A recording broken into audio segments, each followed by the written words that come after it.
Cody, we live in a society where the Big 12 commissioner came to a podium yesterday and said, I think AJ Dybantsa should be the player of the year in college basketball. Cody, that's the same commissioner whose conference didn't even give Dybantsa player of the year in the league. But instead, we gave it to a guy who scored 0 points against Colorado. By the way, I don't hate Jaden Bradley. I've never hated him.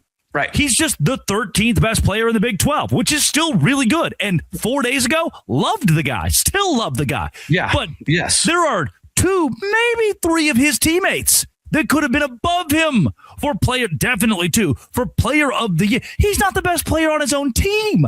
And we gave him player of the year in the conference. And now our commissioner is saying a different player should be national player of the year. Cody, this is just, it's not about AJ Dybantsa. It's not about BYU. It's not about Arizona or the guy who won it. This is about the Big 12 looking really silly because this is a bad optics play right now. It's insane. And the Big 12 doesn't have a lot of egg on its face. I'd say until recently, the only thing that I had to argue about was their lack of, building rivalries. But now you have this. And as you mentioned, the commissioner, the guy in charge of everybody, doesn't agree with the Big 12 player of the year. That is a really weird statement. This almost reminds me of the one true champion thing when we then refused to name one true champion and we did the co-champion. So nobody got into the playoffs.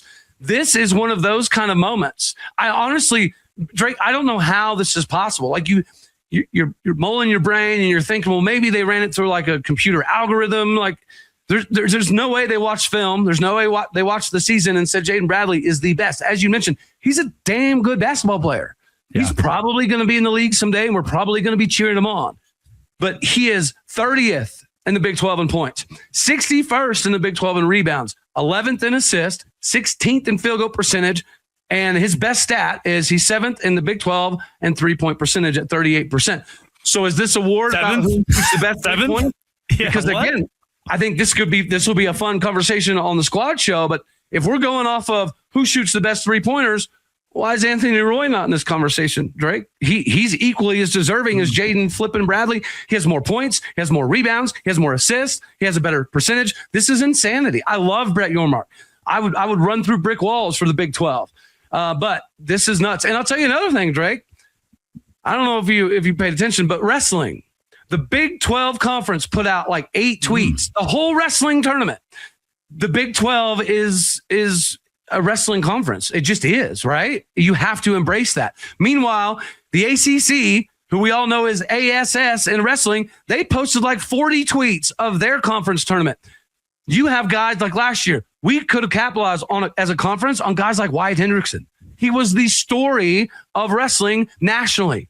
And the Big 12 didn't back it. They didn't support. They didn't retweet it. I don't understand why the Big 12 is lagging behind the ACC and backing all sports. It blows my mind. So you have this ridiculous player of the year thing. You have them refusing to back their other Olympic style sports.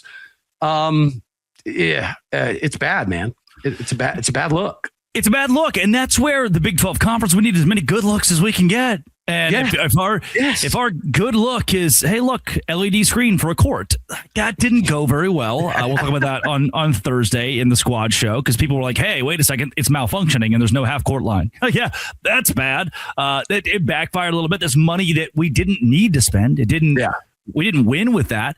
And Cody, another piece that the Big 12 has made a couple of these moves that are question marks, but another big piece of this, how cool would it be to market as a conference? Our player of the year was the number 1 overall draft pick.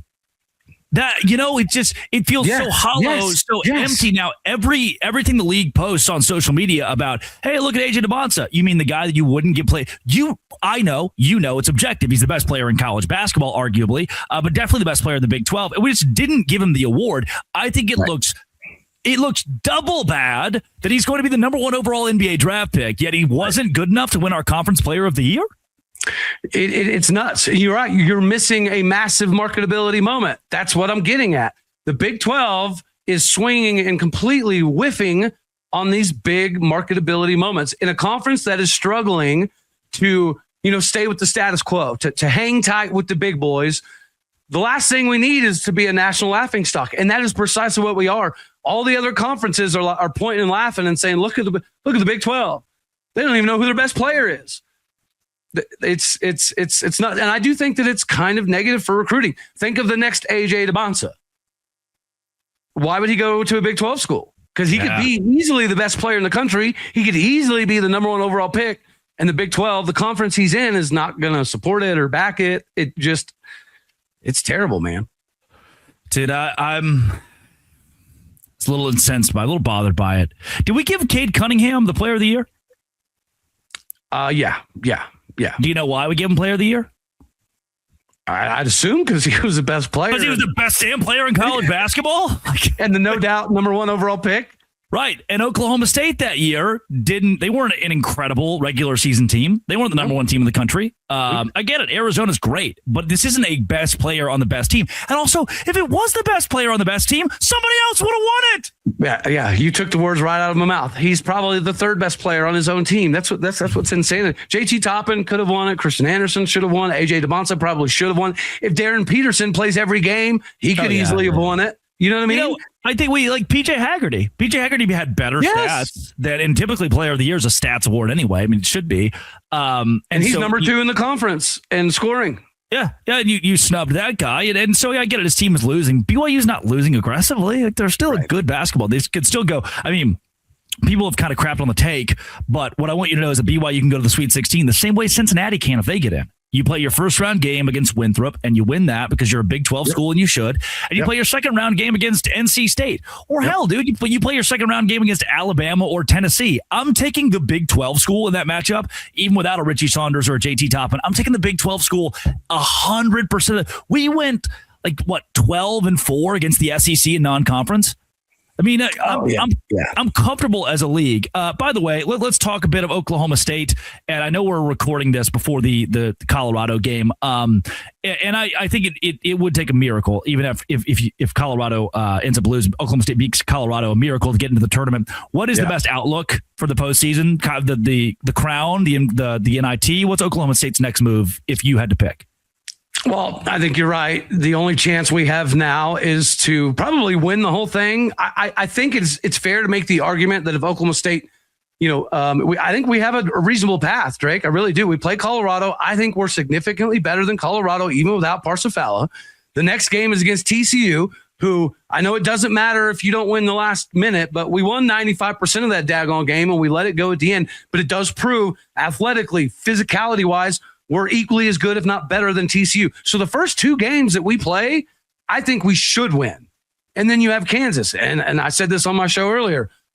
Out of the top seeds, I would rather be playing Kansas than Houston or Texas Tech or Arizona or even Iowa State. So I do think that we got a reasonable path to get there, Drake. Unfortunately, we probably have to win the whole thing to get in. And then it goes down to whether you're in the NIT or the Crown.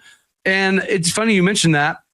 I've been deliberating on which one I'd rather go to. I know the Crown has a financial incentive, but the NIT does still have some prestige. It is a much bigger tournament with a lot more teams. So it's more reminiscent of the NCAA tournament as opposed to the Crown. It's only like 8 teams and it's just, a few days, which is a cool concept.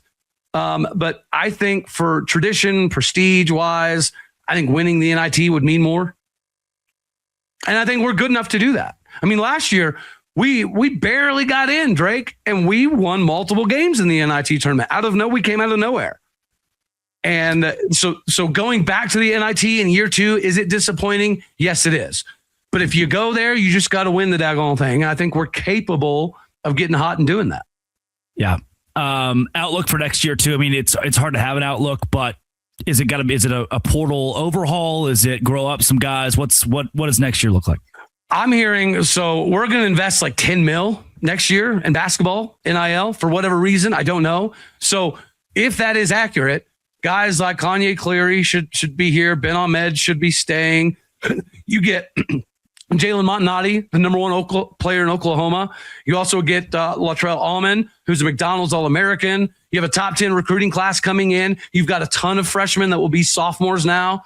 Next year should be fun. Next year, Drake, if we're not top 8 in the Big 12, there might be heads rolling for Steve Lutz because He's brought in the roster. He's got the guys. He's got the donors to uptick their contributions. But the one thing he has yet to do is win enough games to get the fans back in the stands. And that's a must. Next year, it's his recruits. It's his top 10 class. It's his second-year transfer guys. He should be a very good coach and a very good team next year.